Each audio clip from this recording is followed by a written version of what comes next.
effort to rescue the people who are still stuck under the rubble or the debris. Ashavi. Absolutely, Brian. Thank you so much for joining us on the broadcast. Of course, we've also spoken to a film producer there in Thailand. Meanwhile, joining us at this point of time is Mr. Rajul Goenka, President, Myanmar India Business Chamber.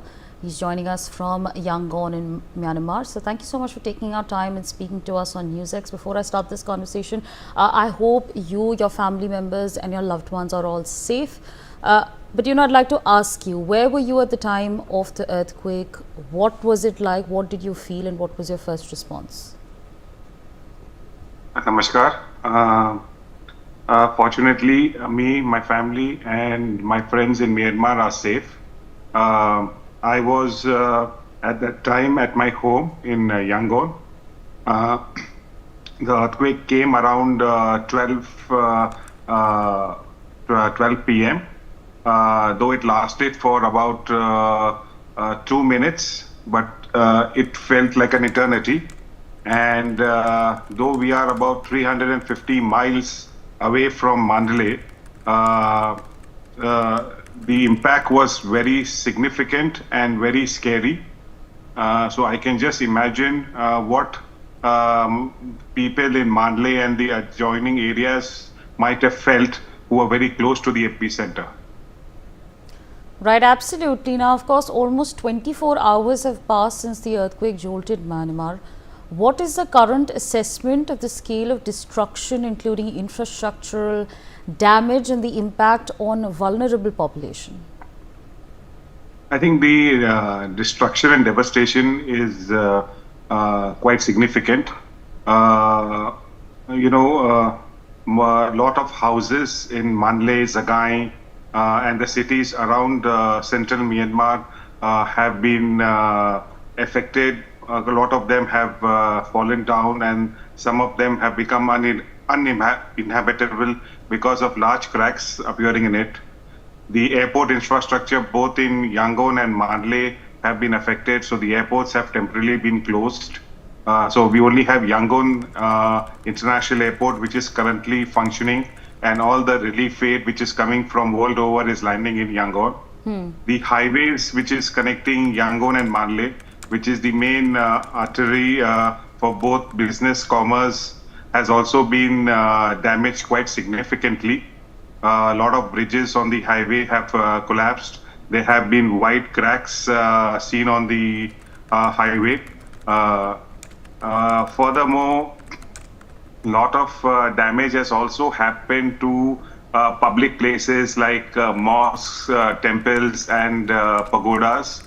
Even a Hindu temple in Mandalay, which was on the banks of River Ayawadi, has been completely destroyed, and an adjacent Dharamshala with the temple has also has collapsed. A lot of historic places in Mandalay, like the Mandalay Palace and the Mahamuni Pagoda, one of the most significant and holy pagodas in Mandalay, has also been impacted quite badly. Right, absolutely. Also give us an understanding on just, the number of families that have been affected. We're getting to know at this point of time that over 1,000 people have lost their lives and over 2,300 people are currently injured. It's very unfortunate. I feel very strongly that the numbers are likely to grow as relief and rescue teams reach to the various cities and towns across the region and are trying to clear the debris and trying to find survivors. I think unfortunately the numbers are expected to grow. I would say I don't think there would be any single family in the Mandalay region that has not had an impact because of this earthquake. And in fact, a large population of people living in Yangon have families and friends based in Mandalay and in Zagai. So virtually everyone in Myanmar is impacted. It is a personal sorrow time for all of us. But with God's grace, I think we would try to pick up the pieces and move forward. Right, absolutely. Now, the Myanmar military has requested for international help. What can you tell us about the rescue and relief operations that are currently underway?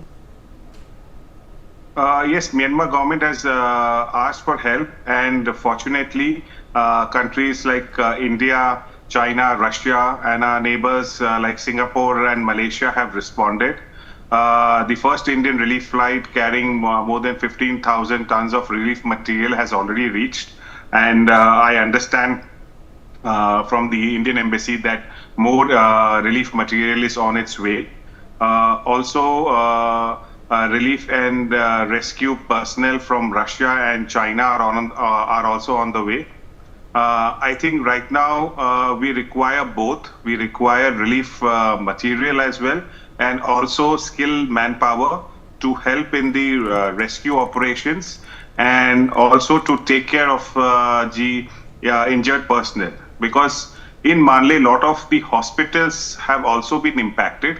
So there is a need for skilled manpower who have the knowledge and experience to handle such disaster relief, like doctors, nurses, and helpers. So there is a huge requirement. The earthquake has been very devastating, followed by the aftershocks that we are receiving. We had one of 6.4 yesterday, and today morning we had another one aftershock of 4.5. So this has left everyone very scared, and we welcome all the support that we can get from the global human community. Right, so absolutely. I would just like to delve into, of course, you've spoken about how hospitals have been impacted. We would like to delve into that more because we, of course, want this channel to also act as a medium for people to know what's happening and also to be able to extend as much help as possible. Of course, beyond the urgent need for blood, what are the most critical, immediate medical supplies and personnel that are required in Myanmar following the earthquake? I think apart from blood, basic, material for dressing wounds, sutures, basic medical supplies like medicines, IV infusions are an urgent need of the hour. We also require skilled doctors and nurses who can administer them to the population at large. Apart from that, we do require people in the rescue operations, who have the skills to sniff through the debris and be able to rescue people who are still trapped in them. So, along with them, the required equipments that would ease the rescue operation. So, these are the things of urgent need. And time is of critical essence right now. Right, so absolutely. With that, I'd like to thank you for joining us, and I hope you and your family are safe. And